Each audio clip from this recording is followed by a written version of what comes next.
Bueno, ahora vamos a pasar al segundo video, a la segunda parte de lo que sería todavía la primera clase del curso del antiedipo, es decir, subdividí esta clase en varias partes, porque me parecía que lo hacía más llevadero. Así que bueno, los dejo con eso y les recuerdo que si quieren seguir viendo digamos, este curso y también tener contenido, acceso a contenido exclusivo, se pueden hacer miembros del canal. No es mucho dinero. Les dejo acá el link. Y bueno, también déjenme mensajes, espero que les esté sirviendo esto. Realmente le puse mucha energía. El curso este, digamos, tuvo mucha investigación de mi parte. Así que espero que les sirva. Saludos y gracias. No fun. Vamos a ir a un segundo sentido de proceso, ¿no? ¿A qué nos referimos con proceso? En primer lugar, la no distinción entre industria y naturaleza. En segundo lugar, la distinción, ¿no? Atañe a la distinción entre hombre y naturaleza, que, como quizás se imaginen, tampoco hay, nos dirán Deleuze y Guattari, tampoco corresponde hacer una distinción entre hombre y naturaleza, sino que nos van a decir que, digamos, que hay una codeterminación entre las dos partes. De nuevo, esta concepción materialista hace que no puede haber una esfera de lo humano como si fuera como si existiera como una esfera autónoma con respecto a la naturaleza, sino que emerge directamente y es determinada por la naturaleza, ¿no? Al mismo tiempo, la naturaleza está relacionada con la esfera humana, ¿no? La producción como proceso sería ¿no? Este segundo sentido de proceso. La producción como proceso desborda todas las categorías ideales, nos dicen. ¿Y en qué sentido esto tiene que ver con la no distinción hombre-naturaleza? Es que el hombre sería una categoría ideal. ¿En qué sentido? En el sentido en que el hombre es una idealización. Cuando decimos que existe realmente algo llamado el hombre, que se separa del mono, pongámosle, porque el hombre es más inteligente, es como si pensáramos, y creo que las concepciones antiguas, en las concepciones antiguas, este tipo de pensamiento es muy claro. Se piensa al hombre como el maestro, el amo de la naturaleza. Se piensa al hombre como en realidad se idealiza al hombre, ¿no? Al ser humano. ¿Me siguen con esto? ¿Entienden la idea de que el concepto de proceso va más allá de esta diferenciación, de esta idea, de esta categoría ideal? ¿Me siguen? ¿Alguna pregunta? Hombre, el hombre naturaleza, entonces podría decir que existe solamente como principio, ¿no? ¿En qué sentido como principio? Como algo idealizado, como una cosa que Sí, uno como, toma como un principio a seguir o algo así. claro, como un ideal que corresponde a algo que realmente es más bien de un orden ideal. Algo así, Exacto, ¿no? exacto. Es decir, habitualmente en el pensamiento clásico tendemos a idealizar la figura de lo humano, ¿no? Y separarlo de la naturaleza. Pero no existiría tal distinción. Y esto va a tener consecuencias prácticas y teóricas que vamos a seguir viendo, ¿no? Esta idea, la producción como proceso desborda todas las categorías ideales, empieza a hacer más énfasis todavía en esta postura anti-idealista. Que si tenemos en cuenta esta postura anti-idealista, que este primer capítulo expresa claramente una postura anti-idealista, vamos a poder entender y a fusionar y a terminar de entender cómo encajan las piezas del rompecabezas del primer capítulo. ¿En qué sentido esto implica una postura anti-idealista? Vamos a entender que un poco más a qué se refieren con idealismo. Cuando dicen categorías ideales, ¿en qué están pensando? ¿Tienen alguna intuición? ¿Alguno de ustedes me podría decir alguna intuición de contra qué a qué están refiriéndose, contra quién están diciendo esto, las categorías ideales, contra qué tipo de concepción filosófica están al decir esto? ¿Se les ocurre? Pueden adivinar también, ¿no? Y no digo, bueno, el, vamos a seguir. Básicamente, están hablando de Kant, digamos. No sé cuánto acercamiento tienen a la obra kantiana, pero cuando están hablando de idealismo, están pensando en toda la tradición del idealismo alemán, tan importante digamos, durante todo el siglo XIX, y una figura contra la que van a estar parándose Deleuze y Guattari, y entonces es importante entender en qué sentido y cómo los primeros capítulos del Anti-Edipo están como plantándose frente a esta idea, este idealismo kantiano, y poniéndose un poco en la vereda de enfrente. Entonces vamos a ver un poquito, digamos, en qué consiste este idealismo kantiano, ¿no? Bueno, Kant, probablemente sepan, la obra fundamental, la obra más importante de Kant es La crítica de la razón pura, digamos, la primera obra de gran importancia de Kant. Y él dice acá, digamos, en esta obra, dice, empieza diciendo que si bien todo conocimiento empieza con la experiencia, no todo se origina de ella, no todo se origina de la experiencia. Fíjense que Kant lo que intenta hacer, muy a grandes rasgos para que lo tomen en cuenta, es una síntesis entre dos escuelas que estaban opuestas en ese momento y en tensión muy fuerte en su momento, que es el empirismo y el racionalismo. Entonces, él va a querer hacer una mediación y tratar de resolver esta tensión de su época. Y cuando está diciendo que si bien todo conocimiento empieza con la experiencia, es un guiño al empirismo. El empirismo decía que todo es experiencia sensible. Sin embargo, Kant, al intentar fusionarlas, va a decir, si bien todo empieza con la experiencia, no todo se origina en la experiencia, sino que existen estructuras del sujeto que anteceden a toda experiencia. ¿Qué significa esto? O sea, nos va a decir que hay estructuras que van a estar antes que la experiencia. Entonces acá obviamente está plantándose frente al empirismo, ¿no? Entonces esta tensión que va a aparecer en Deleuze y Guattari frente a Kant está relacionada a una postura, digamos, más empirista del lado deleuziano, ¿no? Ahora, pero vamos a explicar un poquito qué significa esto. Esta idea de que anteceden a la experiencia, podemos interpretarla como la idea de que existen estructuras dadas de antemano, naturales.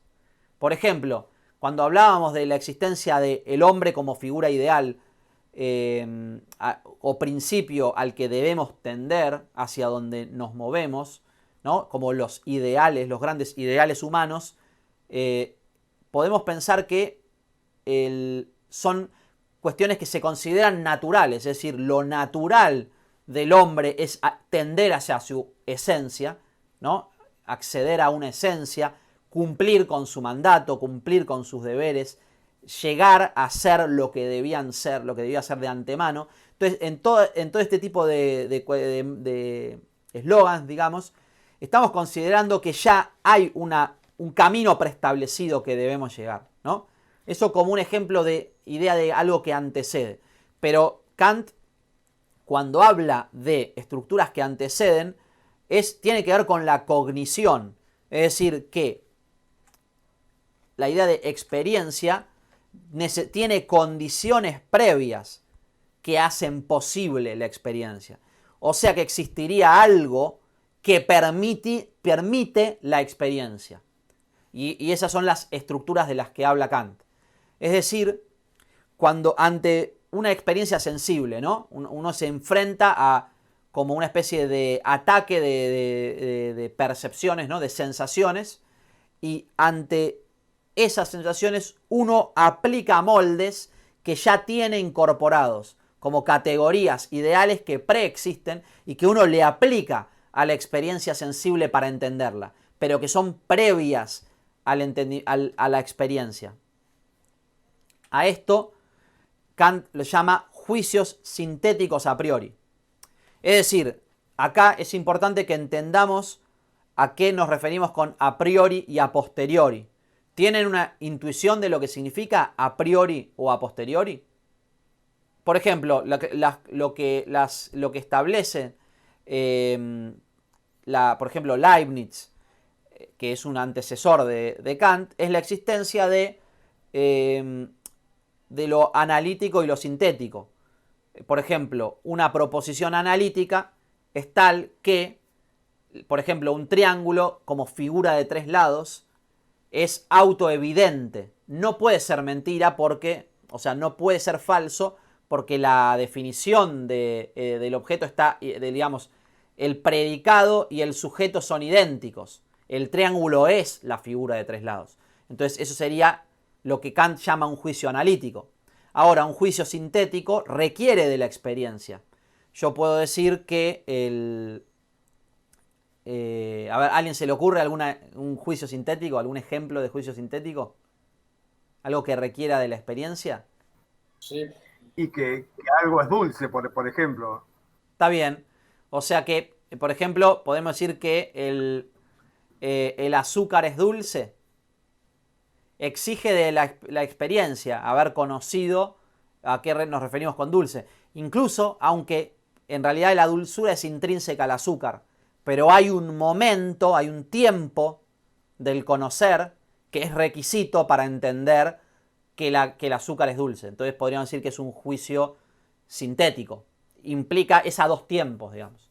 Por eso es a posteriori, después de que hayamos probado el azúcar, entendido lo que significa el dulzor y comparado las dos sensaciones. Ahora, la idea de juicio sintético a priori es una invención propia de Kant, por la cual es bastante criticado desde algunas esferas. Ahora, lo que quiere decir un juicio sintético a priori es justamente esto, una condición sin la cual no puede haber experiencia, por lo cual es sintético, pero es a priori. Solo puede darse la experiencia después. Es una categoría desde la cual entendemos y no algo que llega después del entendimiento. Entonces, estas categorías preexisten. Por ejemplo, y esto está muy claro en cuanto a que ahora les voy a dar un ejemplo de juicio sintético a priori, pero vamos a leer una cita de la crítica de la razón pura. Los objetos en tanto apariencia deben ajustarse a nuestra cognición, lo que implica establecer algo sobre los objetos antes de que se nos sean dados. Es decir, esta idea de que requiere que existan juicios sintéticos a priori porque debe existir algo anterior y que permita esa experiencia, ¿no? Deben ajustarse a nuestra cognición, o sea, debe haber algo que podamos establecer sobre los objetos. Existe algo, existe una prenoción de alguna manera del objeto antes de nuestro conocimiento sensible de él. Este antes implica entonces la existencia independiente de nociones o conceptos. Y les voy a dar un ejemplo. Por ejemplo, la causalidad. Y este no es un ejemplo que doy por casualidad, digamos. La causalidad sería un juicio sintético a priori. Y esto, ahora lo voy a explicar, es una respuesta directa a una idea de Hume, digamos, hacia el empirismo.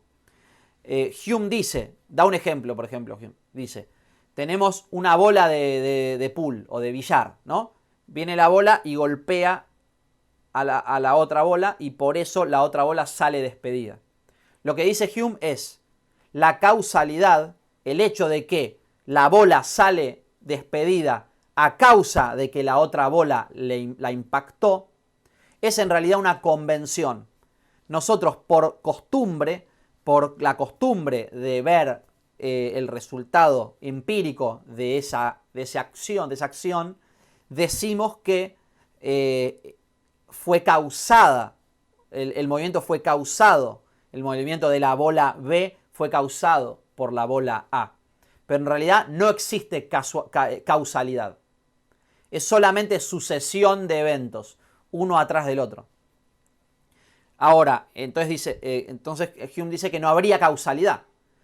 Pero Kant dice sí, existe causalidad.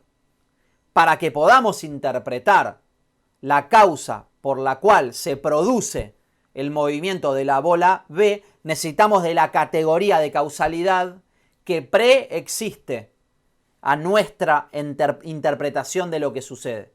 Por lo cual, eso es lo que implica establecer algo sobre los objetos antes de que se nos sean dados. En este caso, el objeto interpretado es el movimiento o la causa, la idea de causa, pero hay algo que preexiste, hay un conocimiento de la causa que preexiste nuestro entendimiento de que una bola empuja a la otra. Por eso, cuando hablamos de categorías ideales, ¿no? Cuando dicen Deleuze y Guattari, la producción como proceso desborda todas las categorías ideales, se están refiriendo a esto. Se están poniendo en la vereda de enfrente del idealismo trascendental y están demostrando esta postura anti-idealista, ¿no? Y esto va a estar relacionado con este sentido de no distinción hombre-naturaleza, en cuanto a que esas categorías ideales, como pensadas como esferas aparte, como sustancias existentes aparte de la materia, ellos van a decir que no. Entonces, vamos a seguir, continúa la cita, la producción como proceso desborda todas las categorías ideales y forma un ciclo que remite al deseo en tanto principio inmanente, ¿no? O sea, uno cuando empieza a leer el Antiedipo se encuentra con frases así, una tras de otra. Entonces, si no desmenuza el significado de cada una de las partes de esos párrafos, después no puede seguir. Entonces, este ciclo que remite al deseo, ¿no? La producción como proceso, esta nueva concepción de la producción como proceso, es decir, en contra de esta idea de producción como algo ideal, idealizado con esferas apartes, la idea de la interrelación de las partes que forman un solo proceso, ¿no? Como un nubarrón de materia toda mezclada, que es la totalidad del proceso de producción, genera un ciclo. Y ese ciclo, ellos lo remiten al deseo. Aparece esta figura clave del deseo y el deseo como principio inmanente. Entonces, estos nuevos conceptos que parecen como cosas nuevas que tenemos que seguir entendiendo, pero están en realidad vinculadas con todo lo que venimos hablando. Así que vamos a desmenuzarlo un poquito más para poder ver dónde ubicamos esta idea de deseo, esta idea de principio inmanente, con esta idea del materialismo versus el idealismo, este anti-idealismo y esta idea de lo que se propone contra esta idea de idealismo trascendental, ¿no?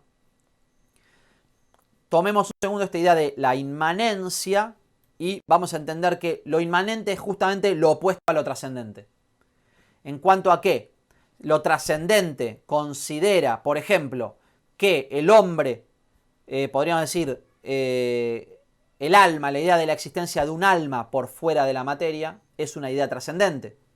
En cambio, podemos pensar que la materia está relacionada con la sustancia del hombre, pero no en cuanto a algo separado, sino que está relacionado, forma parte, ¿no? Tiene una participación en lo material. No hay separación entre la sustancia hombre y la materia hombre, ¿no? Entonces, a eso llamamos inmanencia. Y deseo, en cuanto a parte de un ciclo del deseo y el deseo relacionado a la inmanencia, está justamente en choque con ideales de trascendencia. ¿Por qué? Porque lo que nos están diciendo en realidad es, vamos a entender, y les digo, no nos desesperemos por entender todo el Antiedipo ahora o por entender todo esto ahora, ¿no? Estamos progresivamente entendiendo de a poco y vamos a ir sobre esto, ¿no? Ahora, lo que están planteando es, entendamos el deseo como algo productivo, algo perteneciente a un proceso de producción, y no como tradicionalmente se lo piensa, el llenado de una falta, que sería lo trascendente. Es decir, al hombre para ser feliz le hace falta esto. Y esto señalado como algo ideal, a lo que debe llegar el hombre, ¿no? O el hombre, el ser humano. Entonces debe aspirar a llenar una falta, algo que se le fue quitado. entonces el deseo en tanto inmanente, perteneciente al campo de la producción, como acto productivo, se va a oponer a esta otra idea de lo trascendente. Entonces ellos están sentando las bases para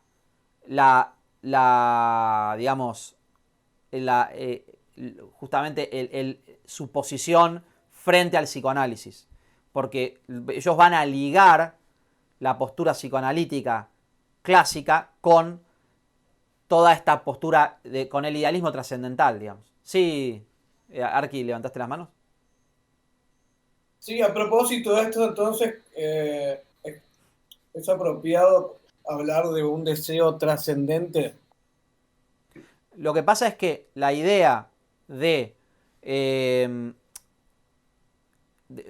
deseo como de algo trascendental implica como algo que debemos, algo que nos falta, ¿no? Es algo que se nos crea como una necesidad, como una falsa necesidad que debemos llenar, ¿no? Una tendencia a el destino del hombre es amar, encontrar al ser amado, ¿no? Como si algo nos faltara y debiéramos acceder a él para conseguir la felicidad. Piensen en los modelos religiosos, ¿no? Es como que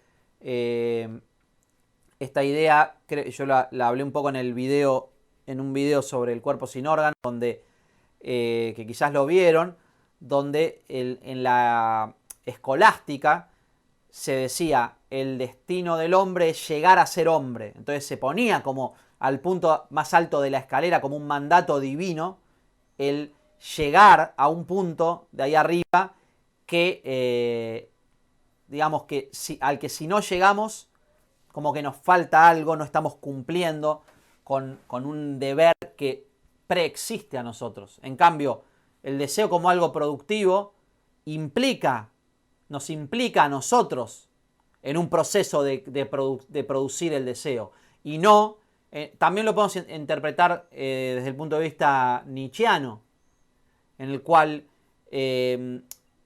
todos estos mandatos, ¿no? La moral según la cual debemos acceder, hay un camino correcto, el camino al que tenemos que llegar, es como una especie de vacío que nos absorbe, como un agujero negro hacia el cual sí o sí tenemos que tender, porque si no somos infelices, somos pecadores, no llegamos a la plenitud, ese concepto de plenitud. En cambio, en la idea del deseo inmanente,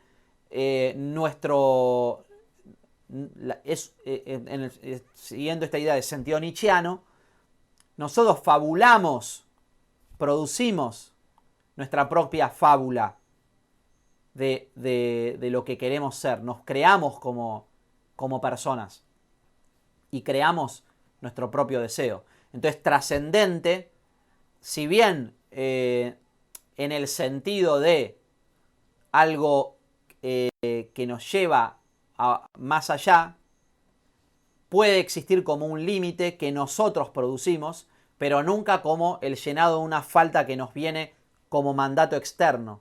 Después vamos a hablar, digamos, más en profundidad con el cuerpo sin órganos, porque ya es como el concepto que implica como una especie de rompecabezas anterior para poder entender, así que, pero sí, exacto, es como que ahí lo que decíamos era como que el deseo como actividad productiva y no como el mandato de llegar a ser. Entonces ese mandato de llegar a ser obligaba a un pensamiento orgánico donde todo está ordenado hacia una dirección. En cambio, en esta concepción de deseo productivo, es como que el tablero lo armamos nosotros. La carta, no hay una carta en el restaurante, sino que la carta la diseñamos nosotros mismos de nuestro propio menú, digamos, de vida. Ahora, llegamos entonces a una nueva categoría de lo que podemos llamar la producción deseante, que va a ser el núcleo del libro y que está planteado en este primer capítulo. Y lo que dicen ellos es, la producción deseante sería la categoría efectiva de una psiquiatría materialista que toma al esquizo como homo natura.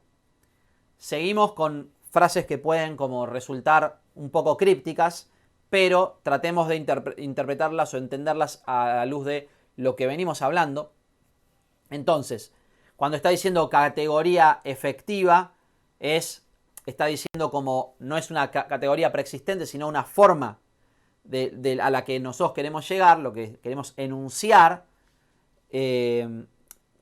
digamos, como lo que están queriendo expresar como su propia teoría, su propia postura, es la idea de una psiquiatría materialista, que la van a oponer a una psiquiatría idealista o un psicoanálisis que sería puesto en la otra vereda como idealista, ¿no? Obviamente, digo, ya que estamos entrando en los temas que van a ocuparnos durante todo el curso, hay que aclarar que ellos valoran muchísimo la obra de Freud y de Lacan y de muchos psicoanalistas, digamos. No es que están señalando que no fue muy útil, que no fue creativa, que no fue, digamos, que la obra de Lacan, de Freud y de un montón de otros psicoanalistas no fue útil, no fue algo muy bueno para el mundo, sino que están señalando una especie de avance en el cual, señalando que aún así tiene un componente muy fuerte que todavía lo liga a posturas de idealismo trascendental que ellos consideran digamos, que los pone por eso en la otra vereda. De ahí la necesidad de la escritura de este libro, ¿no? Entonces, la psiquiatría materialista sería su postura, lo que ellos proponen, que se va a terminar, digamos, la propuesta va a terminar en lo que ellos llaman el esquizoanálisis, ¿no? Su respuesta medio paródica, pero también su respuesta práctica al psicoanálisis. Y esta categoría efectiva toma al esquizo como homo natura.